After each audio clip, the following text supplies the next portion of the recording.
Международный конкурс малой прозы «Белая скрижаль». В нем приняла участие Станислава Разумовская. Предлагаем познакомиться с ее произведением. История, рассказанная автором, запомнилась и произвела впечатление. «Холодный ветер» – романтическая новелла Станиславы Разумовской. Она была совершенно одна в этой стране, обдуваемой беспощадным холодным ветром. Страна была не своя, но и не чужая, славянская. Здесь каждый второй клялся вечной любви к ее родине, России, и чего-то заискивающе заглядывал в глаза. Братская страна теперь услужливо кивала то в сторону Запада, то в сторону России, объясняя это стремлением сохранить свою национальную самобытность и ожидая политических и финансовых подачек с обеих сторон. По мере усиления антирусского курса ее вчерашние друзья стали просить ее не заходить к ним и не звонить, и не говорить по-русски. Она сократила деловые и дружеские контакты, благо неплохо знала местный язык. Однако профессиональные обстоятельства заставляли ее еще оставаться здесь. Неподалеку от дома, где она жила, был небольшой парк. Там она и стала проводить все свободные минуты. Однажды она наткнулась на него, такого же одинокого, такого же русского, оставленного братушками, теряющими интерес к славянским идеям на фоне замаячивших евро.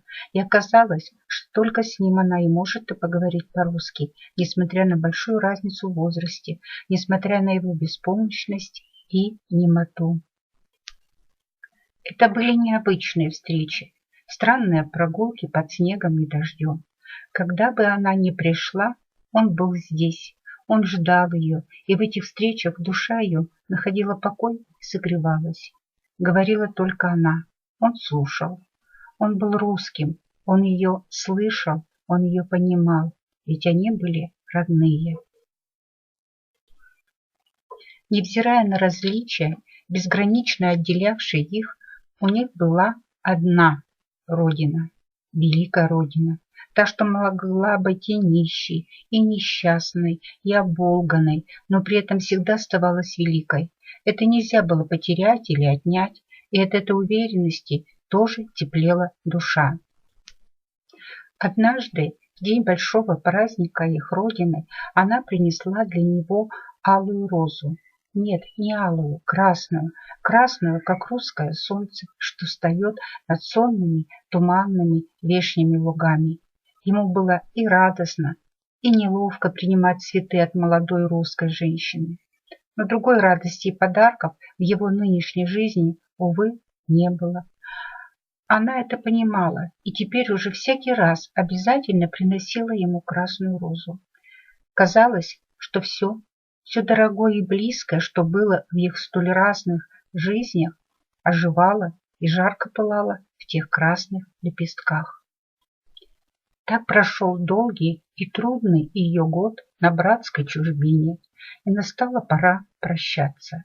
Она так ничего и не знала о нем, кроме имени, и опять говорила только она, и обещала вернуться, и передать поклон родине, и не забывать ничего. Ей трудно было идти, не оборачиваясь. Как по-вашему, кем был таинственный незнакомец? Кому приносила цветы эта девушка? Да, это был памятник русскому солдату.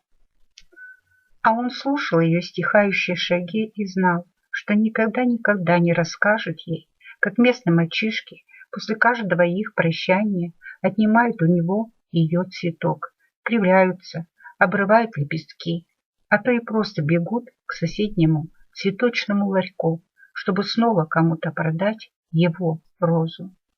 И взрослые, добропорядочные граждане не останавливают их и даже позволяют своим собственным собакам рядом с ним справить нужду. Он никогда не расскажет ей об этом.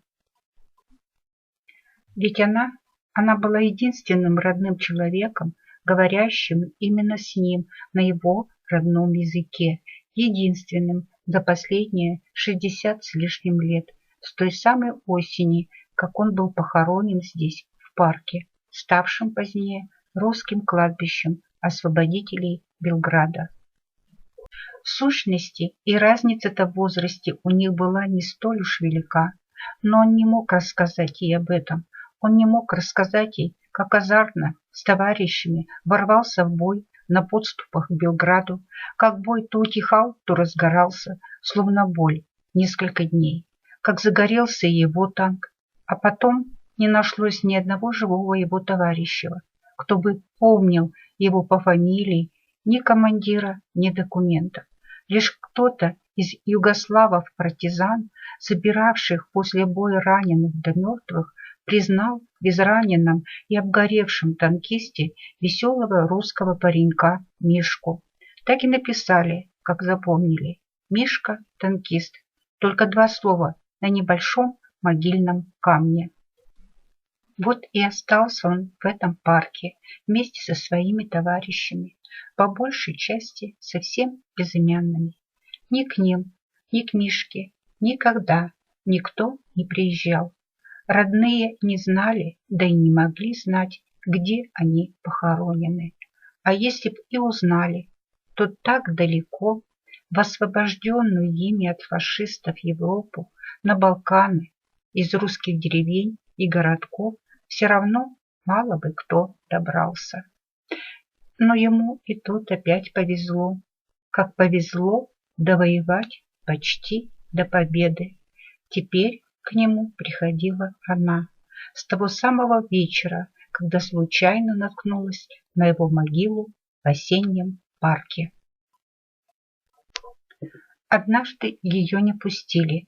Молодой, симпатичный полицейский преградил ей дорогу. На время визита официальной делегации кладбище было закрыто. «Здесь похоронены мои родные», — глухо ответила она. «О, простите, наверное, ваш дед? К сожалению, сегодня вы не можете пройти. Они все мои родные, все, кто здесь лежит». «Так не бывает», — отчего-то весело воскликнул полицейский. «Бывает. У нас одна родина, и это кладбище тоже часть моей родины, потому что где русская кровь, там русская земля». Устава, будто заученными словами ответила она, понимая, что эта речь для бодрого полицейского звучит странно. Начался дождь, и всего за несколько минут превратился в ливень, жесткий, холодный, безучастный. Полицейский поспешно запахнул плащ и натянул капюшон. Она, не открывая зонта, пошла к стоянке такси, прижимая к себе промокшую, смятую, красную, как солдатская звезда, розу. «Подождите!» — неожиданно окликнул ее полицейский. «Вы можете пройти на кладбище, но только в моем сопровождении». Она обернулась, молча кивнула, торопливо пошла в дальний угол кладбища, к Мишке-танкисту, наклонилась, погладила сырую от дождя шершавую каменную плиту, очистила ее от сухой листвы, поцеловала свою несчастную замерзшую розу и отдала ее Мишке. И от бессилия, что не может защитить его, от забвения и безразличия в этой славянской стране, за которую он так великодушно и уверенно пошел на смерть, заплакала. Мимо по аллее тащили коробку с мусором 2 уборщика-цыгана. Увидев ее, остановились и вдруг запросто, по-человечески сняли свои вязаные шапки. Поспешно скинул капюшон и молодой полицейский. Затем снял фуражку и склонил голову, удивленно глядя на почти безымянную могилу. А она вспомнила своего деда, тоже где-то погибшего и похороненного. Даже даты, даже место смерти не сохранили ни война, ни судьба, ни архивы. Каждый раз, приходя сюда к Мишке, она чувствовала, что кто-то точно так же, вроде бы неизвестно почему, приходит к могиле ее деда и гладит обветренный камень, как лицо родного, долгожданного человека. Я понял. Где русская кровь, там русская земля. Тронул ее за плечо полицейский. Благодарю вас, произнесла она. Пожала руку смущенным цыганам, улыбнулась полицейскому и, попрощавшись, ушла. Дождь не утихал, а ветер все усиливался. Этот беспощадно холодный ветер с Дуная. А Мишка, он улыбался, понимая, что был и остается счастливчиком, ведь она обязательно к нему еще не раз придет и в морозный будний вечер, и в самый счастливый, солнечный, майский, победный день.